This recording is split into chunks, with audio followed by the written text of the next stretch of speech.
In this video, we're going to be working with integrals, where we answer conceptual questions involving symmetry and average values of functions. We use symmetry to evaluate definite integrals.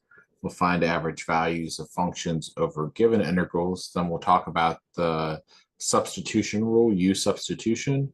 We'll answer conceptual questions involving the substitution rule. We'll evaluate indefinite integrals using substitution when the substitution is given to us, evaluate indefinite integrals using substitution when the substitution is not given to us and we need to figure it out ourselves, evaluate definite integrals using substitution, and find areas of regions using integration that requires substitution. Also, since this is going to be our last video in the Calculus 1 topics, and we've added one little piece here. I'm also going to talk about hyperbolic sine and hyperbolic cosine. That didn't really fit in anywhere else, but that's a topic from chapter 5 that got added to Math 263. So we'll talk about derivatives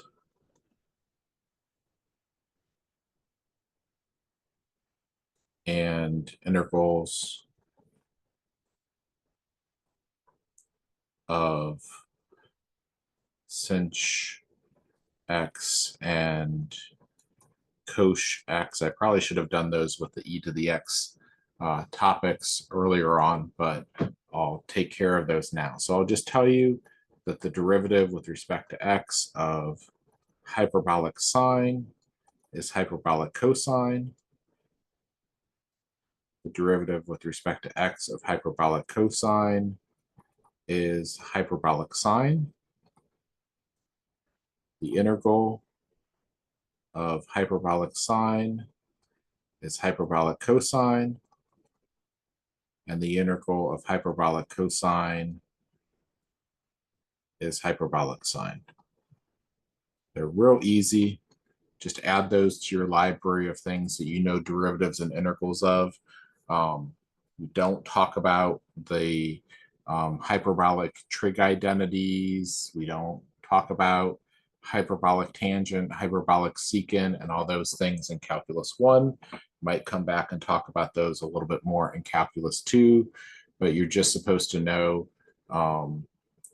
these derivatives. Know that hyperbolic sine is defined as e to the x minus e to the negative x over 2, and hyperbolic cosine is e to the x plus e to the negative x over 2. And if you want to go back using your e to the x rules and differentiate those or integrate those now that you know how to do that, and prove these rules to yourself, go right ahead. I would encourage you to do that. But now you have that topic as well before we wrap up our Calculus 1 topics here, and I might get back into that in the Calculus 2 videos that I make. I just don't want to neglect putting it in our Calculus 1 videos since it is considered a Calculus 1 topic now. All right, let's start off with theorem 4.16 from the Larson-Edwards textbook. We're back in chapter 4. We kind of finished up chapter 4 and then jumped into the beginning of chapter 7. Last time, we're going to come back and we're going to talk about some special properties with integration. So with even odd functions, let a be a positive real number and let f be an integrable function on the interval from negative a to a. If f is an even function, then the integral from negative a to a of f of x dx is equal to 2 times the integral from 0 to a of f of x dx. I actually like to write this with a capital E to let me know it's an even function. So I write this way. If this is capital E of x is an even function, it's 2, 0 to a, capital E of x dx like this. I like to write a capital O for an O function, for an odd function here.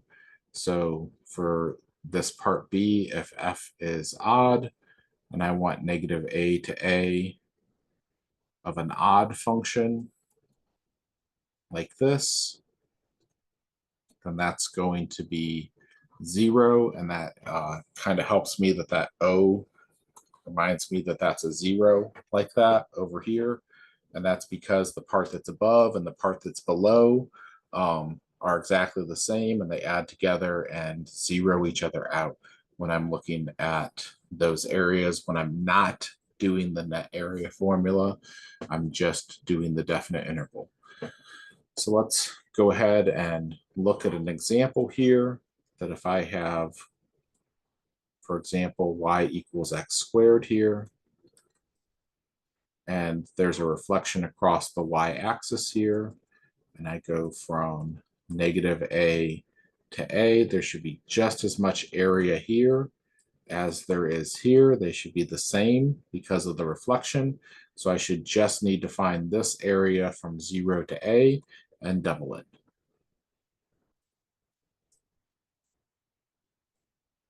Same area on both sides.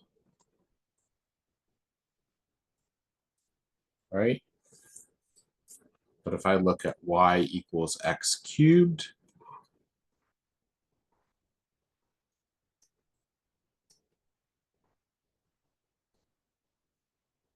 and I go from negative a to a here, this area that's below and this area that's above, they're the same area, but remember that sign is important to me.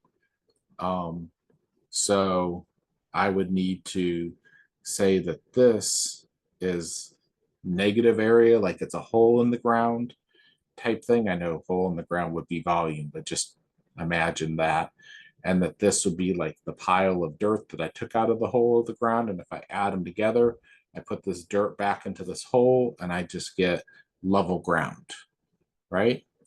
So it's really important when definite integrals are being used to interpret area that you pay attention to the graph to look and see what's above and below, and that you use your net area theorem if you mean to do that, because if we wanted net area, which is not what this theorem is talking about, but if we had wanted net area, we would need to go from 0 to a of x cubed dx minus negative a to 0 of x cubed dx, and then we would get our correct answer for our area of region 1 plus our area of region 2.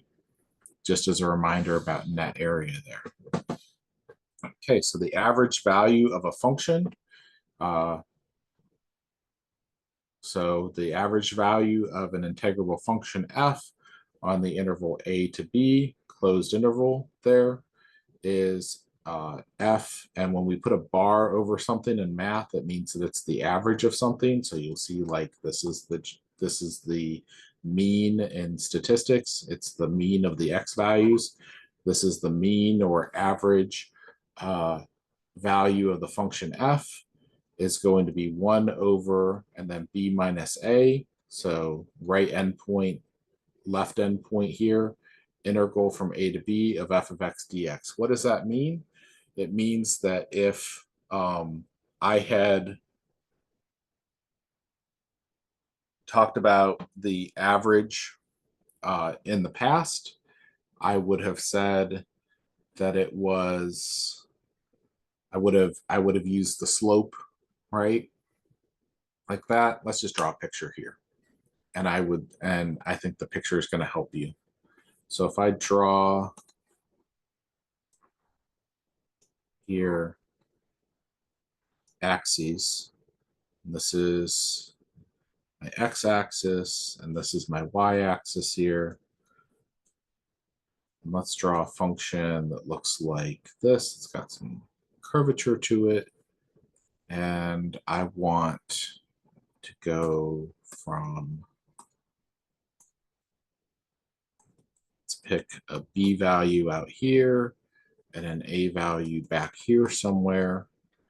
And let's keep orange here, and that there's some c value. It's going to be somewhere in between, and we talked about this with the mean value theorem in the past, where this rectangle that I'm drawing right here is going to be the same, that there's going to be just as much area here as that was extra as the area that's up here that I'm missing, that this rectangle right here averages everything out, and I get the same answer for that rectangle as I would get for the definite integral from a to b. It's kind of what it's saying. So we have base times height, basically, for the rectangle, and that's where this base is coming from. Now, this really is is the idea of slope, that this is my change in y over my change in x here, and that gives me an average rate of change. But this is the length of the subinterval. And this is area interpretation.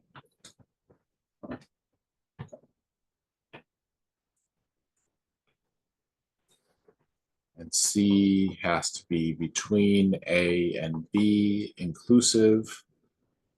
There could be some weird situations where A, B, and C are all the same thing.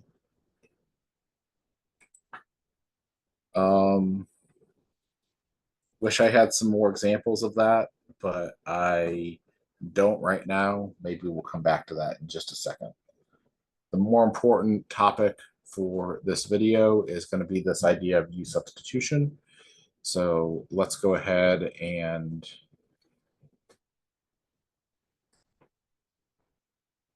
jump into that. Don't forget your plus capital C when performing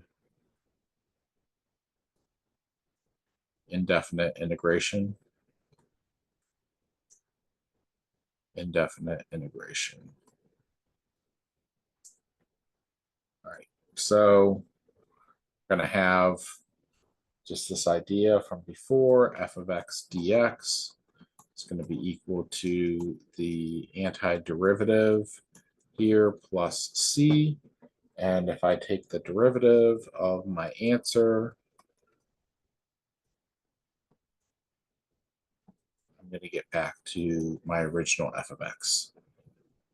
So let's use some rules here that I can take my constant multiplier across the integral symbol because it is a big limit symbol. And then I can use my power rule like this, where I raise the power by 1 and divide by the new power. Don't forget your plus c on the end. These 5s will cancel, and I'll get x to the 5th plus c as my final answer. If you want to check it, check to make sure that the derivative with respect to x of x to the 5th plus c is going to be 5x to the 4th plus 0 is 5x to the 4th, and that is what I started off with. All right, now we've got a couple different ways that we can do this one. So first off, we could actually expand this into x squared plus 4x plus 4. And we can go term by term here. X cubed over 3 plus 4x squared over 2 is 2x squared plus 4x plus c, and that's not wrong to do that. So, but what if I change it and make it x plus 2 to the 27th power. You are not going to sit here and multiply x plus 2 times itself 27 times, and I don't blame you. So we're going to go back and we're going to look at this idea of what happened when I took the derivative of a composition of functions like this, and I took f prime of g of x times g prime of x like that. And I'm going to use that idea of what if I had something that looked like this on the right-hand side? Couldn't I integrate that, take the antiderivative of this, and say that that's going to give me f of g of x on the left-hand side? I absolutely can do that. So let's identify my inner and outer functions that are going on here. So it looks like my inner function, which I'm going to call u, is x plus 2. And it looks like my big function that I'm dealing with here is going to be u to the 27th. But I need to have what we would call u prime over here, du dx. So I need to take the derivative of this inner function, and I get 1. Let me go ahead and write du dx here. Du dx is equal to 1. So now I need to find what du would be. So I'm going to multiply both sides by dx. Remember, we talked about that with our differentials, how we can split the differential up like that. And so dx and du are the same thing. So I'm going to make a substitution here for dx so that it's du. And usually what I want to do is solve for dx over here in terms of du. If I can do that and get only u's, now this looks pretty simple. I'm going to use the same rule as if this was x to the n dx, because this matches and this matches. And this would have been x to the n plus 1 over n plus 1 plus c. Well, now if it's u to the n du, it's going to be u to the n plus 1 over n plus 1 plus c. So I'm going to make that u to the 28th over 28 plus c. And I'm going to go back and stick u in. So what was u? I have 1 over 28 times something to the 28th power plus c. And the something that was my u right here is x plus 2. So I just back substitute. So my substitution rule for indefinite integrals, let u be equal to my g of x in my f of g of x situation, where g is differentiable on an interval, and let f be continuous on the corresponding range of g. And I get this rule where f of g of x times g prime of x dx can be written as the integral of f of u du, and we want to write it this way. And then we use our basic rules with f of u du, and then we do back substitution. So first identify your inner function like we just did last time. If we had the example here of x plus 2 raised to the 27th power. This is my inner function. So u is equal to x plus 2. And then calculate u prime. So I did that. U prime was equal to 1. Obtain an expression for dx. So du is equal to dx. I'm going to write this u prime as du dx equals 1, and then du equals dx. Sometimes it won't work out so nice as that, and we'll need to do some fancy algebra. I'll show you if we get any of those examples. Substitute u and dx into the integrand so that you get an expression only in terms of u. Integrate with respect to u, and then back substitute to undo your u substitution to get your x's back. So let's go ahead and let's look at this one. I see my ugly inner function here. I tell people u stands for ugly. My ugly inner function that I see a composition of functions there is u is equal to x squared plus 2, meaning that my du, I'm just going to take the derivative and tack a dx onto the end of it, is going to be 2x dx. That's how I'm going to help you guys get this a little faster. So there's my 2x dx. That's my du. All of that replaces du. And I have u to the 10th. So u to the 10th du. Sometimes your du is split up. Sometimes I've got to do some arithmetic or algebra to get du to show up in the problem, but it was right there for me this time. So I'm going to get u to the 11th over 11 plus c is 1 over 11, something raised to the 11th power plus c, and that something is x squared plus 2. If you want to check this to make sure that you get what you had in your original here, go ahead and do so. That 11 times 1/11 is 1. X squared plus 2 to the 11 minus 1 is 10, times the derivative of the inside is 2x.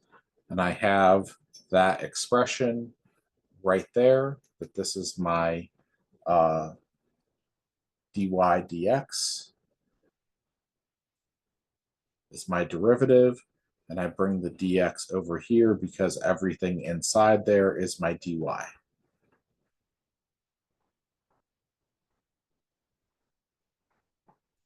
All right, let's look at another example here.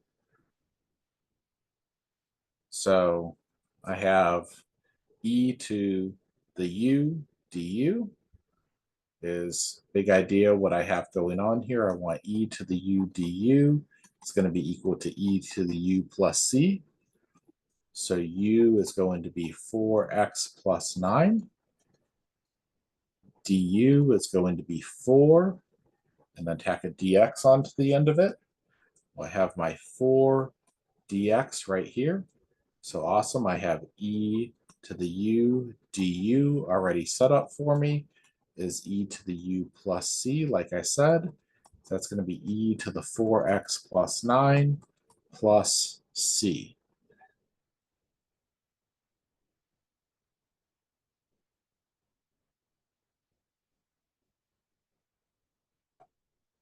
So what if the 4 dx weren't in the problem and I had to force it to be there?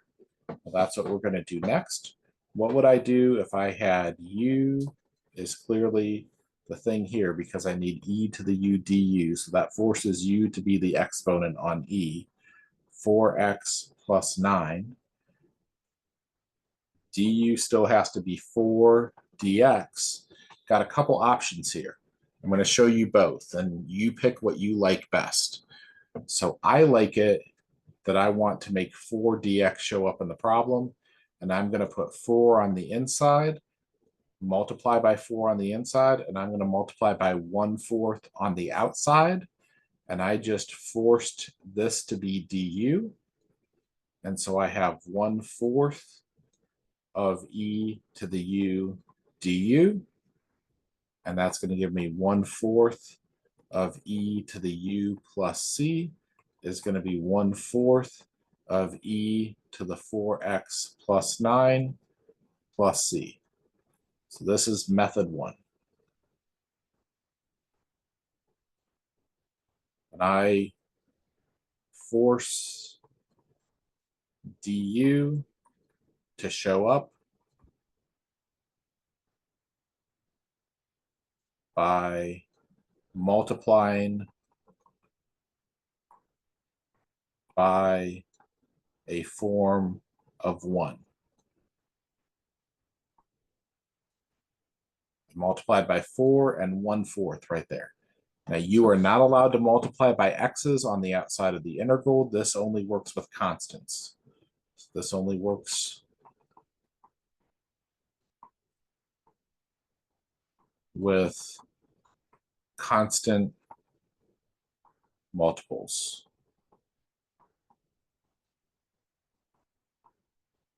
Okay? That's method 1. Method 2, I'm going to start all over again. And I'm going to say if u is equal to 4x plus 9 and du is equal to 4 dx, method 2 tells me to solve for dx. So I'm going to solve for dx here and say dx is equal to 1/4 of du. Now I'm going to make my substitutions, and I'm going to say that this is e to the u. Replace the 4x plus 9 with the u. Replace the dx that was in the problem with a 1/4 du. And the 1/4 is a constant multiple that slides out front there. And I get 1/4 of e to the u plus c, and replace u again with my 4x plus 9. Either method is a-okay with me. Okay, so you can check either of those, make sure you get the right answer. I'm going to prefer to make du show up in my problem when I can do that. So now in this problem, I see that the degree of the top is 1 less than the degree of the bottom. So I'm automatically thinking a du over u situation is ln of absolute value of u plus c. That tells me that u has to be my denominator and that du has to be 3x squared dx. So I'm going to write 3 and 1/3 here, so that all of this that I just circled is my du. And I get 1/3 of du over u. Now I can't write those same limits of integration down because I've moved things out of the x world and into the u world. So the easiest thing for me to do here, so I don't have to back substitute in the end, is change these things from x's to u's. So let me figure out when I stick 2 in to the equation for u, what do I get? Well, I get 8 minus 7, I get 1. So replace that 2 with a 1. And when I put 3 in, I get 3 cubed minus 7 is 27 minus 7 is 20. Now, my limits of integration are still good because I have the lower limit on the bottom and the upper limit on top. If they were in the wrong places because the number on the bottom was bigger than the number on the top, I would switch them and put a negative sign out front. So now this is 1/3 ln of the absolute value of u evaluated from 1 to 20. And this is going to be 1/3 ln of 20 minus ln of 1. Don't need absolute value signs because both of these things are positive numbers. 1/3 ln of 20 minus 0. It's okay to leave that as ln of 20, but the book is not going to do that because it breaks everything down into prime factorization. So it's going to say that this is 4 times 5, and 4 is 2 squared times 5. So this is going to be 1/3 ln of 2 squared plus 1/3 ln of 5. And this 2 comes down here as 2/3 ln of 2 plus 1/3 ln of 5. That's my exact answer. And they just give the answer that way because there's only one prime factorization for 20. And you're going to get the same answer. You just may get 1/3 ln of 5 plus 2/3 ln of 2, but it's a simple way to tell the computer to only do it this way and show the answer this way, and then everybody's answer looks the same. All right, now, what if I didn't change my limits of integration? Let's go back here to I have 1/3 and come all the way back up here, 2 to 3, and I have 3 x squared dx over x cubed minus 7. What if instead I just say this is 1/3, and I'm going to put dummy placeholders in here, u1 and u2, and I call this du over u, and I decide to get back to that when I change it into the x world. That works, okay? So this is going to be 1/3 ln of u from u1 to u2. Great, let's change back to the world of x's now. And this is ln of u was x cubed minus 7. And now that I change back to x's, my limits of integration have to go back to 2 and 3. So this is going to be 1/3 of ln of 3 cubed is 27 minus 7 minus 1/3 ln of 2 cubed is 8 minus 7, like that. So this is going to be 1/3 ln of 20 minus 1/3 ln of 1. ln of 1 is 0.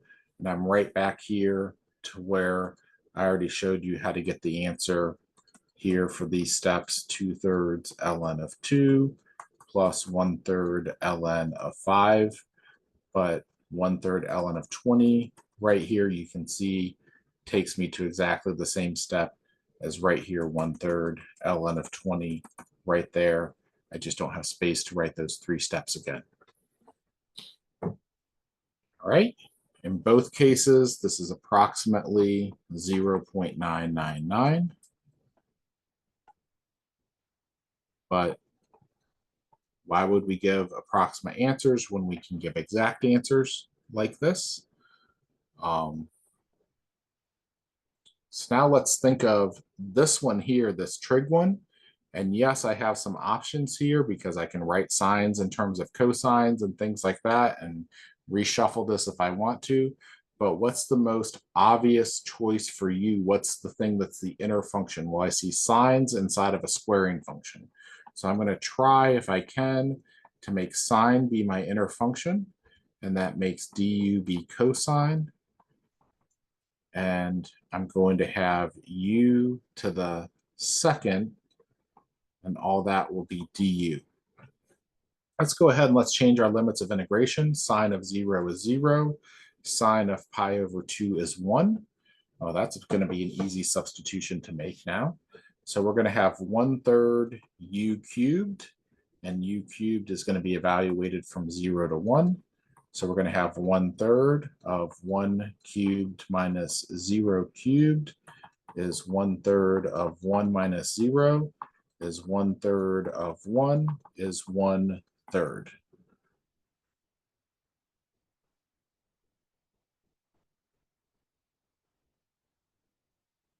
All right, that's it for this video, and that wraps up all of the Calculus 1 topics. We'll be continuing making more videos for Calculus 2 topics coming up soon, so keep an eye out for those videos. Also, be on the lookout for videos for supplemental examples from another textbook that is not the Larson Edwards textbook. I'm going to use another one to get the supplemental examples from that will just give you some more examples from a different textbook author and help you see all different types of problems that you might need to apply these skills to. So be on the lookout for those to also be going up on YouTube. That's it. And see you for the Calculus 2 videos in the near future.